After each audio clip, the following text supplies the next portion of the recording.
Hi everyone. Last year I had started my journey with you. You are a part of my life now. Thank you so much. Here is to a bright new year and a fond farewell to the old. May this year bring beautiful and endless smile on your face. मैं कोशिश करूंगी कि इस साल आप लोगों के साथ ज़्यादा से ज़्यादा जुड़ी रहूं. Eat well, sleep well, exercise well, and most importantly, think well, be positive. Once again, a very happy new year to you all. Let's practice thought shifting. Hello friends, welcome to my channel. Book है enlightenment to go. Writer हैं David Michie. Writer कहते हैं कि self improvement का जो रास्ता है वो बहुत चैलेंजिंग है, लेकिन हम एक अच्छी दुनिया में रह सकते थे यदि हमने अपनी लाइफ में कुछ फिलॉसफी को इम्प्लीमेंट कर लिया होता. मिशी डीमिस्टिफाई करते हैं बुद्धा की टीचिंग्स को. उनको एक इजी तरीके से हमें समझाते हैं. जो लोग तिब्बतन बुद्धिज्म को जानना चाहते हैं, ये बुक उनके लिए काफी अच्छी है. राइटर बताते हैं कि मेडिटेशन के बारे में सिर्फ पढ़ना और मेडिटेशन एक्चुअल में अनुभव करना, दोनों में क्या डिफरेंस होता है. यदि हम संक्षेप में कहें तो अंतर होता है अंडरस्टैंडिंग की गहराई का. इंटेलेक्चुअल नॉलेज हमारे लिए हेल्पफुल हो सकती है. जो चीजें हम पढ़ते हैं, यदि हम उन पढ़े हुए शब्दों की महत्व को समझें, उनका रियल मीनिंग समझ पाएं, हमें अपना व्यू चेंज करने की समझ यदि डेवलप हो जाए कि हम जो भी दुनिया के बारे में समझते हैं वो हमें डीप लेवल तक आ जाए. हमें समझना है, we need to experience it at a deeper और नॉन कंसेप्चुअल लेवल. लेकिन रियलाइजेशन का जो इम्पैक्ट है उसका अंतर मैं आपको बताती हूँ किस तरह से होता है. इसको एक एग्जाम्पल से समझते हैं. अफ्रीका में कैकोआ प्लांट्स की प्लांटेशन होती थी. वहां पे जो वर्कर्स काम करते थे, कैकोआ बीन्स को उगाते थे, वो ये काम काफी सालों से कर रहे थे और हर साल उनकी फसल का एक बहुत बड़ा हिस्सा अमेरिका में या यूरोप में चॉकलेट बनाने के लिए भेजा जाता था. इतने सालों से वो उस फसल को यूरोपियन कंट्रीज में भेजते रहे, लेकिन उनमें से ज्यादातर वर्कर्स ने कभी भी चॉकलेट को देखा नहीं था, ना ही टेस्ट किया था. ऑफ कोर्स उन्होंने उसके बारे में सुना था. उनको सिर्फ इंटेलेक्चुअल नॉलेज थी कि ये चॉकलेट्स मीठी होती हैं, कंडेंस मिल्क इनमें डलता है और इनका टेक्सचर फर्म होता है और ये माउथ में डालने के बाद मेल्ट हो जाती हैं. एंड यूरोपियंस चॉकलेट्स खाना बहुत पसंद करते हैं. लेकिन इतनी इंटेलेक्चुअल नॉलेज होने के बावजूद भी वो उसको अंडरस्टैंड नहीं कर सकते थे कि इसकी डिमांड, इस कड़वे बीन्स की, बिटर बीन्स की डिमांड इतनी हर साल क्यों बढ़ रही है. तो एक बार क्या होता है, वहां पे कुछ टीवी क्रूज आते हैं. वो उन वर्कर्स के लिए वो चॉकलेट के प्रोडक्ट्स वहां से लेके आते हैं.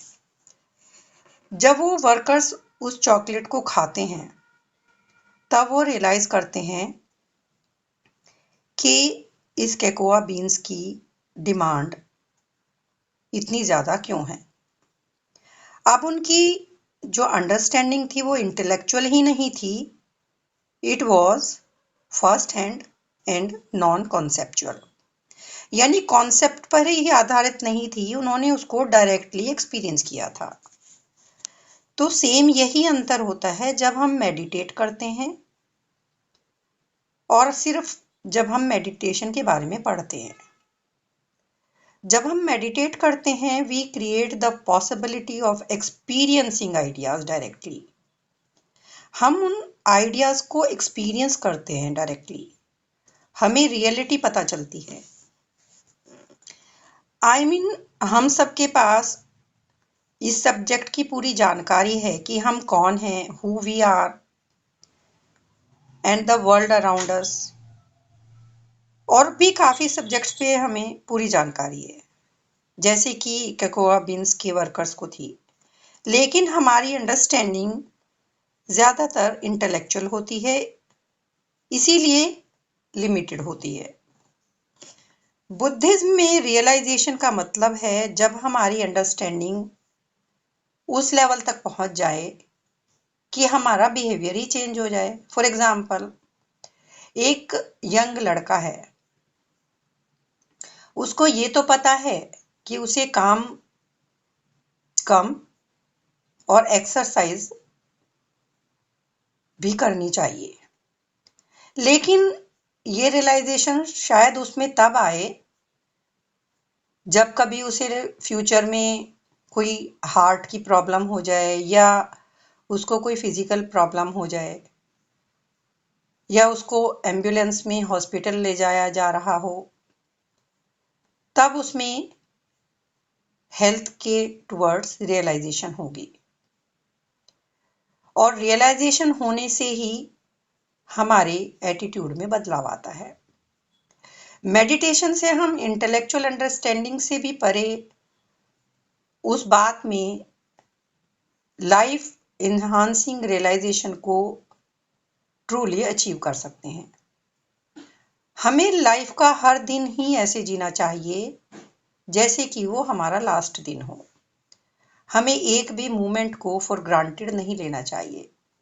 हम सभी जानते हैं कि फेलियर और मिसफॉर्चून हमारी ग्रोथ में काफ़ी हेल्पफुल होते हैं, लेकिन क्राइसिस के टाइम पर हम ये बात भूल जाते हैं। चॉइस फॉर अवेकनिंग चाहे कुछ भी हो, रिलेशनशिप फेल होने के बाद हो या कोई एक्सटर्नल या इंटरनल आपका रीज़न हो,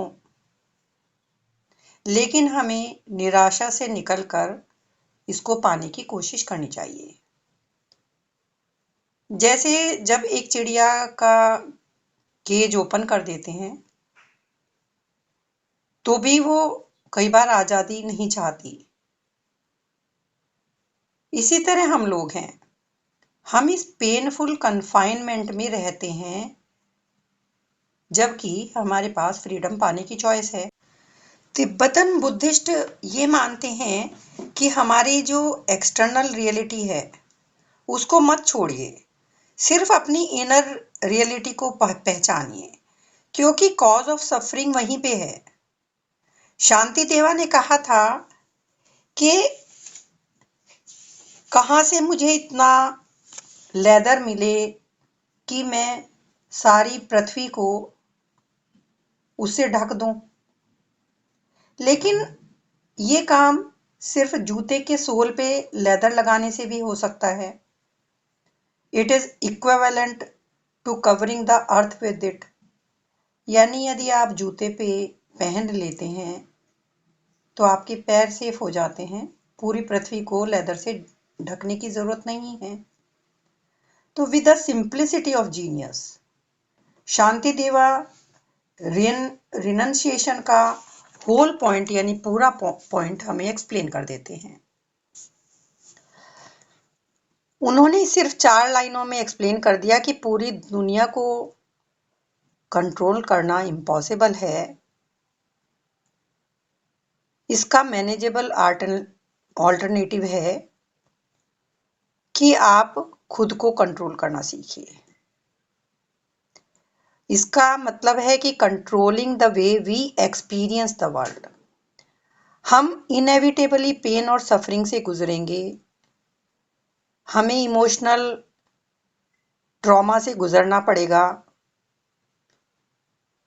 यदि हम बिना प्रोटेक्शन के रहते हैं, जैसे शूज के बिना पैर। हमें अपनी इमोशंस की लेयर को प्रोटेक्ट करना आना चाहिए, सेव करना आना चाहिए। और वो लेयर होगी हमारे इंटरप्रिटेशंस की, हमारे वैल्यूज़ की, हमारे बिलीव्स की। जैसे कि साइंटिस्ट कहते हैं कि हर इमोशन एक थॉट से आती है। वो फीलिंग्स चाहे प्लेजेंट हो या अनप्लेजेंट, थॉट्स और उनके जो इंटरप्रिटेशंस हैं, उनकी वजह से ही प्रॉब्लम पैदा होती है। सब लोग एक्चुअल में ये सोचते हैं कि जो हमने इंटरप्रिटेशंस की हैं, जो हमें समझ है वो सही है, हमारे वैल्यूज और बिलीफ सही हैं। तो फिर क्वेश्चन ये है कि यदि उनकी इंटरप्रिटेशन सही हैं तो फिर पेन क्यों है, डिससेटिस्फेक्शन क्यों है? या इसको ऐसा समझें कि जो शूज हमने पहने हुए हैं, यदि वो ठीक हैं तो हमें पेन क्यों हो रहा है? हमें पेन हो रहा है क्योंकि हमने सही शूज नहीं पहने हुए हैं। सिंपली कहें तो वो शूज अपना काम ठीक से नहीं कर पा रहे हैं। इसी तरह से जो बिलीव्स या हमारे थॉट्स हैं, उनका जो इंटरप्रिटेशन है, या जो हमारे बिलीव्स और वैल्यूज हैं जो हम यूज कर रहे हैं वर्ल्ड को एक्सपीरियंस करने के लिए, वो सही नहीं है। जैसे कि कुछ सैंडल्स आपको नुकीले पत्थरों से नहीं बचा सकती। कैनवस शूज आप पहन के जाएंगे तो दलदल में या पानी में वो गीले हो जाएंगे। इसी तरह से हमें रोबस्ट या मजबूत जूतों की जरूरत होती है। सो हमें अपनी इंटरप्रिटेशंस को, अपनी बिलीव्स को, अपनी वैल्यूज को रीचेक करने की जरूरत है। आजकल psychologist cognitive behaviour therapy use करते हैं। क्या करने के लिए? हमारे थॉट्स को मॉनिटर करने के लिए, एजम्पशंस और बिलीव्स और बिहेवियर्स को जानने के लिए, जो हमें कमजोर बनाते हैं, जो डिसफंक्शनल हैं, जो इनएक्यूरेट हैं, सही नहीं है, या सही में कहें तो वो हमारे लिए हेल्पफुल ही नहीं है। उनको रिप्लेस करना है, उनको ट्रांसेंड करना है और रियलिस्टिक और यूजफुल थॉट वहां पे रख देने हैं। इन शॉर्ट, ये जो कॉग्निटिव बिहेवियर थेरेपी है, जो मैंने आपको बर्ड वाला एग्जाम्पल बताया कि पिंजरा खुला हुआ है लेकिन वो नहीं उड़ती है, क्योंकि वो अपने ही इम्पोज्ड किए हुए पिंजरे में रहती है। इतने सालों से रह रही थी उस पिंजरे में, तो वो खुद को आजाद नहीं करना चाहती। सो चैलेंज अपने नेगेटिव मेंटल हैबिट्स को आइडेंटिफाई करके उनको रिप्लेस करने का है। हमारी नेगेटिव मेंटल हैबिट्स कैसे बनती हैं? देखिए, एक स्टोरी है। एक लड़का है, उसको उसकी मदर स्कूल छोड़ने जाती है डेली कार से, और वो पूरे रास्ते अपने बेटे के साथ बहुत एनोइंग बिहेव करती है। आसपास की कार्स और ट्रैफिक में वो एनॉयड रहती है। एक दिन उसकी मदर बीमार हो जाती है तो उसका फादर उसको स्कूल छोड़ने जाता है मॉर्निंग ट्रैफिक में। ट्रैफिक उसी तरह से ज़्यादा है, लेकिन फादर फिर भी एंथुजियास्टिकली, चीयरफुली गाड़ी चला रहा है। आसपास की चीज़ों में भी इंटरेस्ट ले रहा है। लेकिन फादर देखता है कि उसका बेटा कुछ परेशान है। उसने अपने बेटे से पूछा, क्या बात है? बेटे ने कहा कि आज वो डम्ब और मोरोन लोग कहाँ हैं। उसका फादर उसको बड़े सरप्राइजिंगली देखता है। वो इसलिए था क्योंकि उसकी मदर हर किसी में गलतियां ढूंढती थी। जो लोग भी आसपास कार ड्राइव कर रहे होते थे, तो इस तरह से करते करते उसकी आदत ही इस तरह से बन गई थी। इसी तरह से हमारे जो एजम्पशंस हैं, हमारे रिएक्शंस हैं, वो इतना ऑटोमेटिक हो जाते हैं कि हम उनको रियलाइज तक नहीं कर पाते। वी क्रिएट नेगेटिव थॉट्स, जो नेगेटिव थॉट्स या इमोशंस क्रिएट कर देते हैं। ये नेगेटिव थॉट हमारे अंदर नेगेटिव इमोशंस बनाते हैं। जैसे कि कुछ लोगों के अलग एक्सपीरियंस होंगे, उन्होंने कार ड्राइव करते हुए वो गाना गाते होंगे, रेडियो सुन के रिलैक्स करते हुए होंगे, या अपने जो उनके साथ बैठा होगा को पैसेंजर उससे बात कर रहे होंगे। तो इसी तरह से हर किसी की लाइफ के जो थॉट एजम्पशंस हैं वो बनते हैं। शांति देवा कहते थे कि यदि हम मिजरी से छुटकारा पाना चाहते हैं, लेकिन फिर भी हम खुद के लिए मिजरी ही मांगते हैं। हालांकि हम खुशी चाहते हैं, लेकिन हम खुशी को अपनी खुद ही दुश्मन बन के डिस्ट्रॉय कर देते हैं। क्यों? क्योंकि हमारी जो इनग्रेन्ड मेंटल हैबिट्स हैं, जिनको बुद्धिस्ट डेल्यूजन्स बोलते हैं, उनकी वजह से हम हैप्पीनेस अचीव नहीं कर पाते। बुद्धिस्ट टीचिंग्स के अकॉर्डिंग इस साइकिल को तोड़ने का एक तरीका है radical methods of interpreting reality. जैसे शूज के नीचे लेदर सोल पे लगाने से हम क्वालिटी ऑफ शूज इंप्रूव कर सकते हैं, सेम इसी तरह से लाइफ में इनएविटेबल जो हमारे सामने चैलेंजेस आते हैं, जिनसे हम बच ही नहीं सकते, उनसे बचने के लिए, खुद को प्रोटेक्ट करने के लिए इंटरप्रिटेशंस का सही तरीका सीखना, पॉजिटिव तरीका यूज करना, नेगेटिव पैटर्न को छोड़ना, ये मेथड यूजफुल हो सकता है। इन रियलिटी नेगेटिव थिंकिंग, जिससे कि अनहैप्पी फीलिंग्स बढ़ती हैं, लेकिन नेगेटिव जो थिंकिंग होती है वो हमारे कुछ ही ऐसे एजम्पशंस या बिलीव्स या इंटरप्रिटेशंस होते हैं जो हमारे पूरे बिहेवियर को हमारे अफेक्ट करते हैं, ओनली फ्यू। तो इसका सबसे बड़ा कारण होता है, फर्स्ट रीजन है कि हम जो बिगर पिक्चर है उसको इग्नोर करते रहते हैं, शॉर्ट टर्म चीज़ों पे फोकस करते हैं। सेकंड मेन रीज़न होता है जो बाहरी चीज़ें हैं उनकी ज़्यादा वैल्यू करते हैं, इंटरनल चीज़ों की वैल्यू कम करते हैं। मीन्स जो हमारे मटेरियल सर्कमस्टांसेस हैं उनको ज़्यादा वैल्यू देते हैं, कॉग्निटिव सर्कमस्टांसेस को कम। और थर्ड है, हम प्री ऑक्यूपेशन रखते हैं अपने नैरो सेल्फ इंटरेस्ट में। यदि हम अपना थोड़ा ब्रॉडर पर्सपेक्टिव रखते हैं